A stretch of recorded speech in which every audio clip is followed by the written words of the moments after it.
तेजस्वी यादव का झूठ का पुलिंदा है। वो ना शिक्षा मंत्री थे, ना उनके टाइम का मामला है, और डिप्टी सीएम का ऐसा कोई पद नहीं होता है कि वो उसको नौकरी देने का अधिकार है। देखिए, विशेष दर्जा का जो मामला है, हमारा मांग पहले से है, और क्राइम करने वाला आदमी किसी कीमत पर नहीं बचेगा, चाहे वो बड़ा क्रिमिनल हो, छोटा क्रिमिनल हो, चाहे जितना रुसूख वाला हो। तो हम अभी पहुंचे हैं जदयू के कार्यालय में, जो कि आलमगंज में स्थित है, और हमारे साथ मौजूद है जदयू के कार्यकर्ता। तो चलिए उन्हीं से उनका परिचय जानते हैं। नमस्कार सर, मैं प्रकाश चंद बेखौफाबाद से। सर, आप हमारे दर्शकों को अपना परिचय सबसे पहले दे दीजिए। जी, बहुत बहुत शुक्रिया आप मेरे यहाँ आए। हम जेडीयू के स्टेट के जनरल सेक्रेटरी हैं। अभी लोकसभा के प्रभारी थे हम गोपालगंज, और सरकार में हम 5 साल चेयरमैन थे।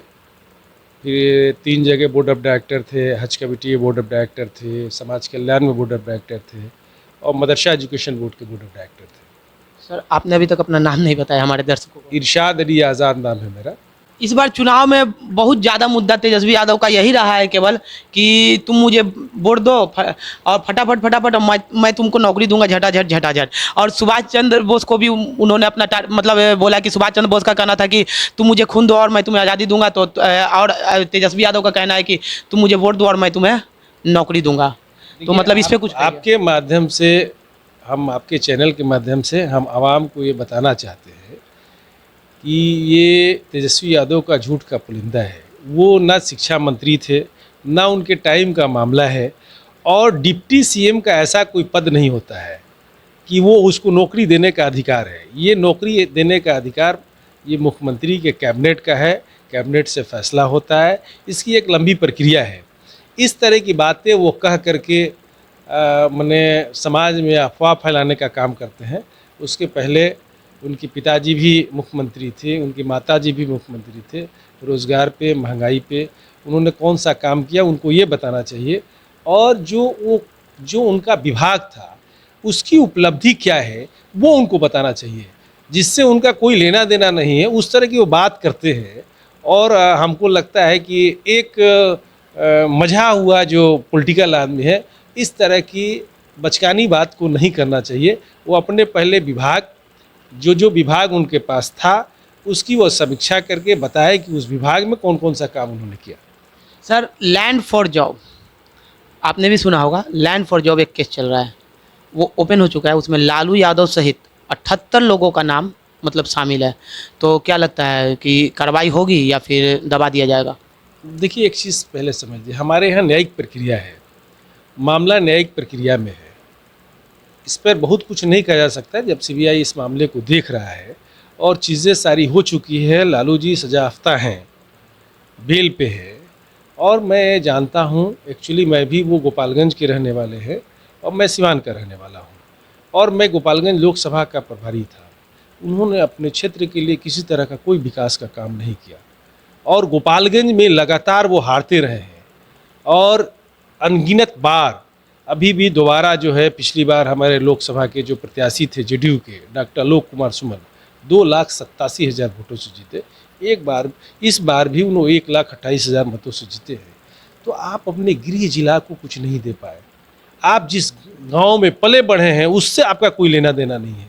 आपका यही सब मामला है, आपके पास यही सब पूंजी है।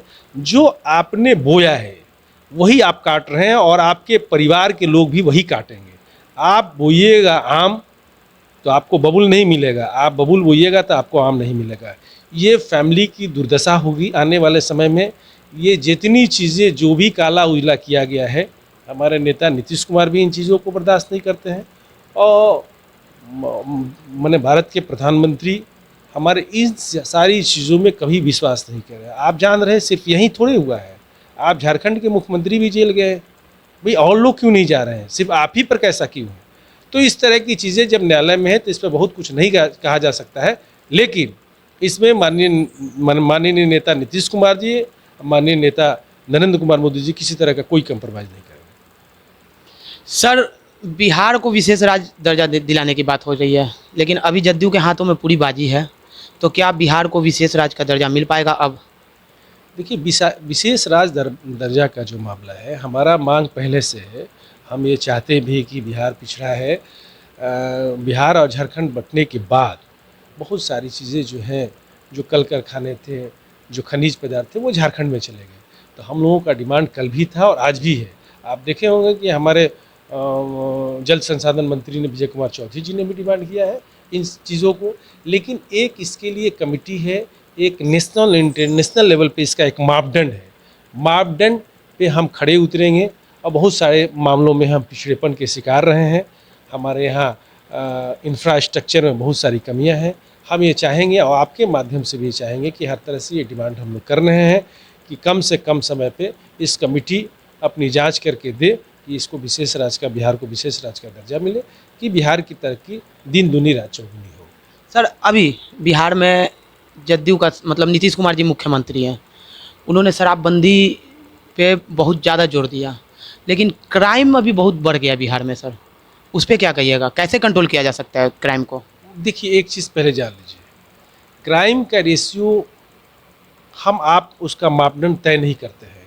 क्राइम कभी बंद नहीं हो सकता है, क्राइम को कंट्रोल किया जा सकता है। एक्चुअली सोशल मीडिया का ज़माना है, सोशल मीडिया का ज़माना है।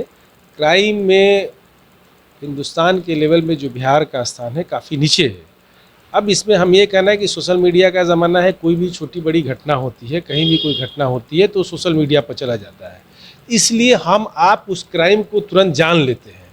लेकिन इस तरह की चीज़ों पर लगातार मुख्यमंत्री जी फ्री हो जाएंगे। बराबर उन्होंने कहा है कि इस मामले में हम पूरी मुस्तैदी से कार्रवाई करेंगे और क्राइम करने वाला आदमी किसी कीमत पर नहीं बचेगा, चाहे वो बड़ा क्रिमिनल हो, छोटा क्रिमिनल हो, चाहे जितना रसूख वाला हो। हमारी सरकार इस मामले में किस तरह का कोई कम्प्रोमाइज़ नहीं करने जा रही है। तो बिहार के लिए और हिंदुस्तान के लिए तरक्की की बात है कि ये दोनों डबल इंजन की सरकार, और पूरे हिंदुस्तान का विकास हो, बिहार का विकास हो, पटना का विकास हो।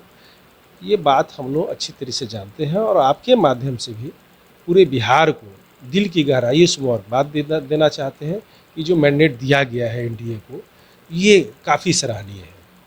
सर, बहुत बहुत धन्यवाद आपका बेखौफ आवाज़ के साथ जुड़ने के लिए। ठीक, थैंक यू।